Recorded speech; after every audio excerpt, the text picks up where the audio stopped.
कविता चांदनी और चांद। चांदनी ने कहा चांद से, तुम कितने सुंदर हो प्रिय। चांदनी ने कहा चांद से, तुम कितने सुंदर हो प्रिय।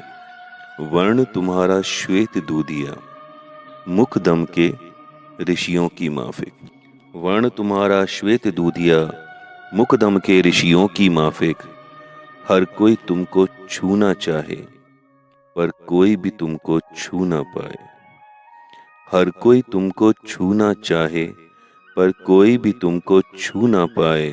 ऊंचे कुल में है जन्म लिया, वैभव पाया सूर्य से।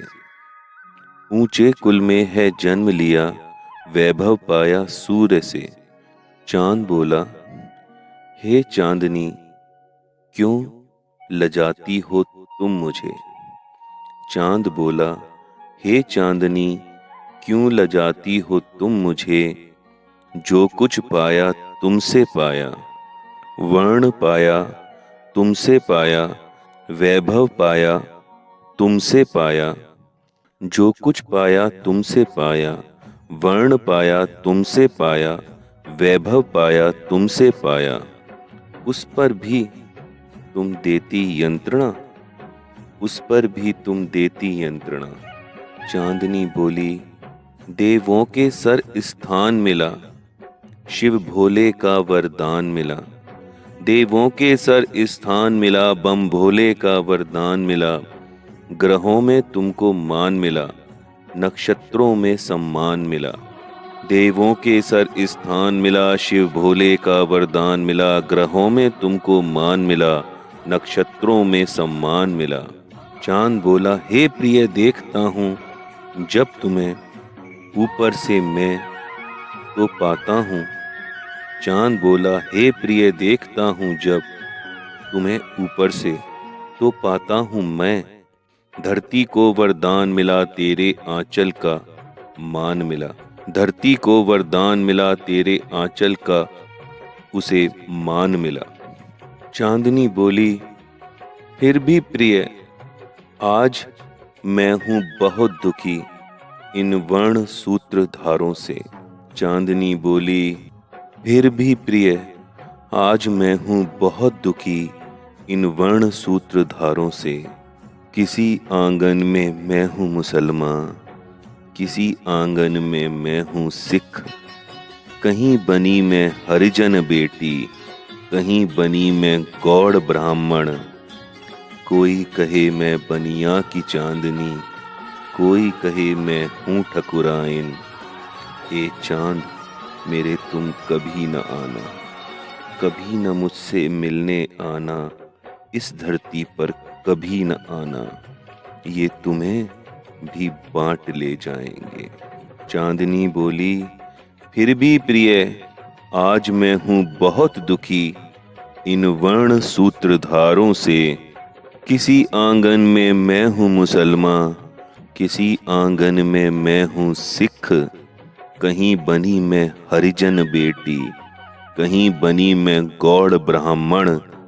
कोई कहे मैं बनिया की चांदनी, कोई कहे मैं हूँ ठकुराइन। चांद मेरे, तुम कभी न आना, कभी न मुझसे मिलने आना।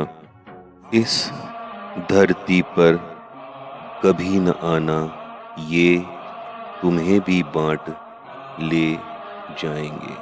26 फरवरी 1994 रात के 1 बजे। कविता व स्वर मनोज। इस कविता में चांद और चांदनी को डिफरेंशिएट किया गया है।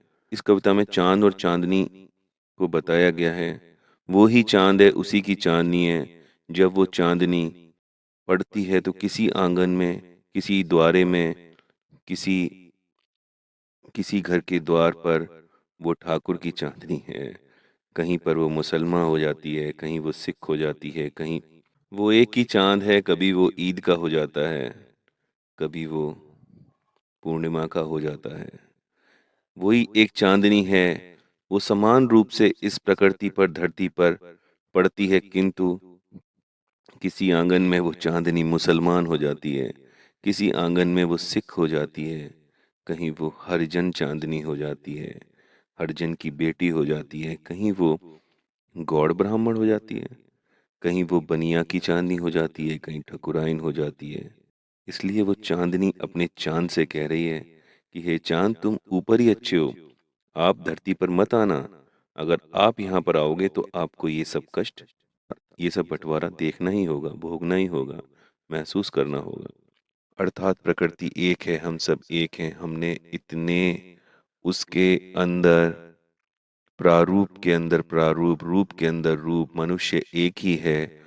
उसमें हमने इतने प्रकार के मनुष्य, उनकी योनियां, उनके प्रकृति सब के लिए है। जैसा कि गीता में कहा गया है, जितने भी अन्न हैं, भोजन हैं, द्रव्य हैं, उनका समान रूप से सभी के सभी पर है। इसीलिए भगवान कृष्ण ने अपनी लीलाओं के द्वारा दिखाया है कि जब वो जाते हैं तो मटके को फोड़ देते हैं, मटके को फोड़ देते हैं, दही को फोड़ देते हैं, और अपने बंदरों को, अपने साथियों को, अपने सखाओं को, अपनी चींटियों को, एक एक जन जन को वो नाज, जन जन को वो साधन देते हैं। आज ये कोविड 19 ऐसी समस्या कोरोना वायरस की आ रखी है, महामारी का प्रलय धरती पर। हमें चाहिए कि हम सब मिलकर, सभी जन साथ मिलकर, जिसकी जैसी सामर्थ्य, एक दूसरे का सहयोग करते हुए चलें, और कोई भूखा ना रहे, कोई भूखा ना रहे, इसको अपने जीवन के अंतर्गत ढालें। ये पैसा, ये शोहरत, ये कार, ये बंगले, ये जितनी भी चीज़ें हैं, सब यहीं रह जानी हैं, और जो जाना है साथ में वो हमारा कर्म ही जाना है। इसलिए ऐसे कर्म करते हुए जाएं कि सभी का भला हो,